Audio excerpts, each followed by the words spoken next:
Let's learn today. આજે આપણે ભારતના સરોવરો વિશે વાત કરીશું. તો આપણે ગુજરાતથી જોઈએ તો નારાયણ સરોવર, સરદાર સરોવર, નળ સરોવર, આજવા, પછી વલ્લભ સાગર અને બિંદુ સરોવર.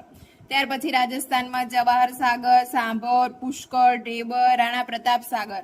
તો જમ્મુ કાશ્મીરમાં જોઈએ તો દાલ, બેરીનાગ, અનંતનાગ, શેષનાગ, નાગીન અને વુલર કે જે ભારતનું સૌથી મોટું મીઠા પાણીનું સરોવર છે. પછી હિમાચલ પ્રદેશમાં જોઈએ તો ગોવિંદ સાગર, મહારાણા પ્રતાપ સાગર અને ચંદ્રતાલ. પછી ઉત્તરાખંડમાં જોઈએ તો ભીમતાલ, નૈનીતાલ, દેવીતાલ અને માલાતાલ સરોવર છે. પછી ઉત્તર પ્રદેશમાં ગોવિંદ વલ્લભ પંત, પછી સૂરજકુંડ અને બ્રહ્મકુંડ. પછી સિક્કિમમાં જોઈએ તો ચોલામુ સરોવર છે. અસમમાં હાફલોંગ અને ડીપોર છે. પછી મણિપુરમાં લોકટક કે જે પ્રખ્યાત છે. પછી મિઝોરમમાં તામદિલ છે.